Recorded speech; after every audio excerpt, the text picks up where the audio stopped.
Ranawat diet में आपका स्वागत है। जय श्री रामकृष्ण। आज आपको बता रहा हूँ, आजकल यौन संक्रमण काफ़ी बढ़ रहे हैं। उनसे आपके परिवार को आप कैसे बचाएंगे, अपने बच्चों को कैसे बचाएंगे। बच्चे साथ होते हुए साथ नहीं है और उनकी दूरियां हो सकता है कि किसी परिवार में तकलीफ देता हो, समस्या पैदा करता हो, या कई बार पता भी नहीं होता है कि बच्चे गुमराह कहाँ होते हैं और कैसे होते हैं। और एक कहावत भी है कि एक सड़ा फल पूरी टोकरी को भी खराब कर देता है, तो सावधान होना जरूरी है उस माली की तरह। तो आज आपको मैं बताऊंगा, वैश्या शब्द सुनते ही आपके दिमाग में आ जाएगा, वैश्या महिला होती है, औरत होती है। पर इससे आगे हो सकता है किसी ने सुना हो, किसी ने नहीं सुना हो, तो सुन लीजिए। वैश्या पुरुष भी होते हैं और इसमें लिप्त पाए गए हैं। ये श्रृंखला आपको समय अनुसार मैं ज़रूर दूंगा। पर अब यहाँ पे आप सोचेंगे कि पुरुष वैश्या कैसे होते हैं, क्या होते हैं, बहुत सारे सवाल काफ़ी लोगों के दिमाग में घूम फिर रहे होंगे। तो श्रृंखला देखिए, उसमें समय अनुसार मैं आपको दूंगा।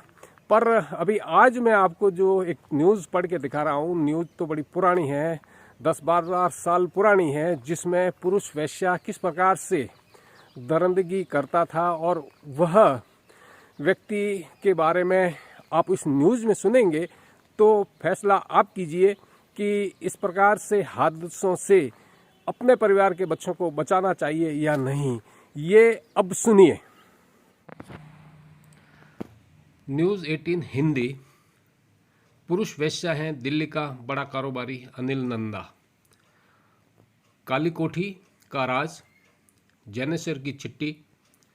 मैं अनिल नंदा की 12C कोठी पर काम करता हूँ। यहाँ पर बहुत अभद्र और गंदा काम किया जाता है, जिसका मुख्य आदमी अनिल नंदा। 9 जून 2010 जैनेश्वर ने IBN को बताया कि नंदा जब किससे चाहता है गलत काम करवाता है, जो नहीं मानता है उसके साथ ऐसा व्यवहार करता है। अनिल नंदा पुरुष वैश्या है जो अपने कोठी में पुरुषों का यौन शोषण करता है। मैंने मना किया तो मुझे जिंदा जला दिया, मेरे कातिल को अनिल नंदा भी हैं। 9 जून 2010 में जैनेश्वर ने IBN को बताया कि नंदा जिससे चाहता है गलत काम करवाता है, जो नहीं मानता है उसके साथ में ऐसा व्यवहार करता है। अनिल नंदा पुरुष वैश्या है, वो अपनी कोठी में पुरुषों का यौन शोषण करता है। मैंने मना किया तो मुझे जिंदा जला दिया, मेरे कातिलों में अनिल नंदा भी है। नई दिल्ली।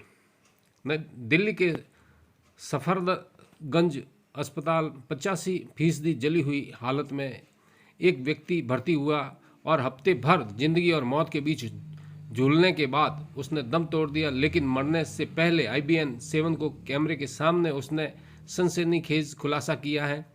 जैनेश्वर नाम का ये व्यक्ति दिल्ली के बड़े कारोबारी अनिल नंदा का ड्राइवर था। उसका दावा है कि नंदा पुरुषों का यौन शोषण करते हैं और उसकी मांग नहीं मानता तो उस पर आफत टूटती हैं।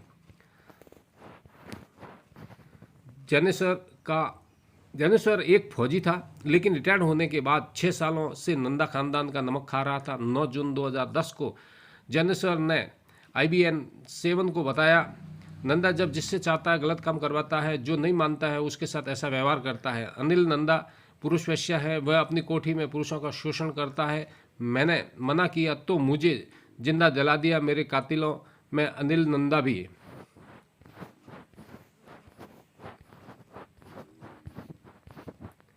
जैनेश्वर शायद ये जानता था कि वो ज़्यादा दिनों तक जिंदा नहीं बचेगा, लेकिन पेट्रोल से लगी आग में 85% जल चुका ये इंसान चाहता है कि उसकी बातें सुने और मानी जाए। आखिर मौत के बिस्तर पर लेटा इंसान झूठ क्यों बोलेगा।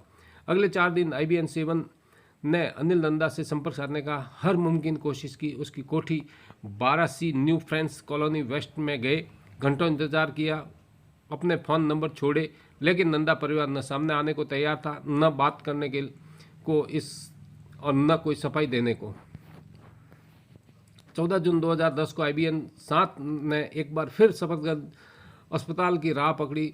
14 जून को जैनेश्वर बयान ले लिया। ये बयान भी इतना डाइंग डिक्लेरेशन साबित हुआ, यानी मौत से पहले अंतिम बयान।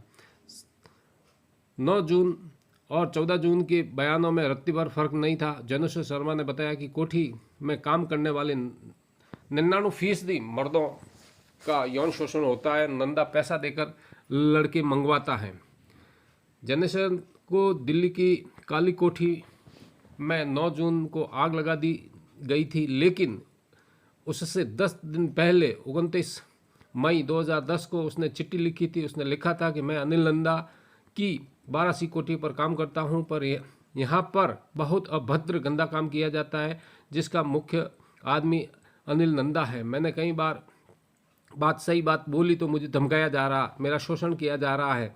अगर भविष्य में मुझे कुछ होता है तो पूरी जिम्मेवारी अनिल नंदा और उसके आदमियों की होगी। ज्ञानेश्वर को इस चिट्ठी लिखने के 10 दिन बाद पेट्रोल छिड़ककर अनिल नंदा की कोठी के भीतर ही आग लगा दी गई और हफ्ते भर अस्पताल में जूझने के बाद दम तोड़ दिया। मरने से पहले ज्ञानेश्वर ने अपने कातिलों के नाम IBN 7 को बताया। उसने कहा, मुझे जलाने वाले अनिल नंदा, धीरज बलानी और जितेंद्र पांडे हैं। लेकिन हैरत की बात है, वारदात के बाद ज्ञानेश्वर के जिंदा रहने तक दिल्ली पुलिस को उसका बयान लेना तक याद न रहा। 7 दिन वो अस्पताल तड़पता रहा। शायद दिल्ली पुलिस जानते बूझते आंखें मूंद रही। सवाल यह है कि आखिर क्यों दिल्ली पुलिस ने ज्ञानेश्वर के कातिलों के खिलाफ कार्रवाई नहीं की? आखिर क्यों मरने से पहले ज्ञानेश्वर के बयान पर अनिल नंदा से पूछताछ की गई? आखिर क्यों जितेंद्र पांडे, धीरज बलानी से पूछताछ नहीं हुई? आखिर क्यों दिल्ली पुलिस ने पीड़ित मजिस्ट्रेट के सामने बयान दर्ज नहीं करवाया? ज्ञानेश्वर का परिवार इंसाफ के लिए दिल्ली से न्यू फ्रंट थाने के चक्कर काटता रहा, लेकिन कुछ नहीं हुआ। आखिर क्यों दिल्ली पुलिस ने इस गरीब की नहीं सुनी? ज्ञानेश्वर के परिवार का आरोप है कि उसे अपनी जान पर मंडराते खतरे का अंदाजा पहले ही था। इससे इस बात का जिक्र अपनी पत्नी को 3 बार किया। मायूस होकर ज्ञानेश्वर के परिवार ने दिल्ली पुलिस से आला अफसरों को चिट्ठी लिखी, मानवाधिकार आयोग को भी दरख्वास्त दी। इसमें से सभी आरोपियों का नाम लिखा है। जब दिल्ली पुलिस से कोई मदद मिलती नहीं दिखी, बयान दर्ज कर दिया नहीं होता, बयान दर्ज होता नहीं दिखा तो थक हार कर ज्ञानेश्वर के परिवार में सब डिविजनल मजिस्ट्रेट दफ्तर का रुख किया। सब डिविजनल मजिस्ट्रेट दफ्तर से आदेश दिया गया कि फौरन कार्रवाई की जाए, लेकिन दिल्ली पुलिस कार्रवाई का इंतजार करते ज्ञानेश्वर मर गया। दिल्ली पुलिस ने अज्ञात लोगों के खिलाफ FIR दर्ज की, जबकि ज्ञानेश्वर मौत से पहले IBN 7 कैमरे पर अंतिम बयान 3 लोगों के नाम खुलकर लेता रहा। सवाल ये था कि दिल्ली पुलिस किस नए बयान का इंतजार कर रही है। 17 जून को पहली बार IBN 7 को नंदा परिवार का पक्ष मिला। परिवार के करीबी ने सिर्फ चंद बातें कही, इस केस की पुलिस जांच जारी है, हमें विश्वास है सच सामने आएगा। इसके अलावा इस वक्त कुछ भी कहना ठीक नहीं होगा। पुलिस की तरफ से कोई सामने आकर बोलने को तैयार नहीं हुआ। बहुत जोर डालने पर प्रवक्ता राजन भगत ने महज इतना कहा, घटना की जांच पूरी है, पूरी जांच होने से पहले कहना मुनासिब नहीं होगा।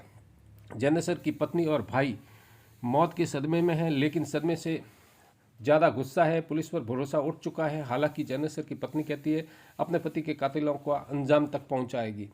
अधिक जानकारी के लिए वीडियो देखें। क्या ज्ञानेश्वर को कभी इंसाफ मिल पाएगा? दिल्ली पुलिस रसूखदारों पर हाथ डालने की हिम्मत दिखा सकेगी? क्या नंदा और उसके कातिलों पर कानून का शिकंजा कभी कसेगा? आप हमारे साथ ये सवाल उठाएं और ज्ञानेश्वर को इंसाफ दिलाने मुहिम का हिस्सा बने, अपनी राय दें। तो आपने ये न्यूज़ सुनी जो मैंने पढ़ी थी, जिस चैनल ने बनाई है वो आप पढ़ पाए हैं, तो आपको ज्ञात हो गया होगा कि किस प्रकार से A और B 2 व्यक्ति होते हैं जो समलैंगिक होते हैं। A हो सकता है बदमाश है, क्रूर है, आदतन है, या वो जन्मजात है, पर B ऐसा नहीं होता है। हो सकता है कोई होगा, उसके बारे में हमें चर्चा नहीं करनी है, मैं उसके बारे में चर्चा नहीं करता हूँ। पर B प्रकार का जो होता है, पीड़ित होता है, उस पीड़ित के लिए तो बहला फुसलाकर बलपूर्वक इस 2 प्रकार से ही उन्हें समलैंगिक बनाया जाता है। और किसी ने तो साहस करके कह दिया, काफ़ी लोग साहस करके कहते नहीं हैं और उन्हें एक लत लग जाती है। तो इस लत को आसानी से छुड़ाया जा सकता है, ऐसा कुछ भी नहीं है। और लत, नशा इस प्रकार से होता है, एक जुनून होता है और उसे छोड़ना नहीं चाहता है व्यक्ति। तो इस प्रकार के किसी प्रकार से कोई पीड़ित है तो आपके बच्चों को सांत्वना दीजिए, सही भटके हैं तो सही रास्ते लाइए। और इस प्रकार की श्रृंखला के लिए समय अनुसार मैं आपको वीडियो देता रहूँगा, देखते रहिए। कोई सार्थक टिप्पणी करेंगे तो सार्थक टिप्पणी का जवाब दूंगा। मिलते हैं नए अपडेट वीडियो में, तब तक के लिए जय हिंद, स्वस्थ रहें, मस्त रहें।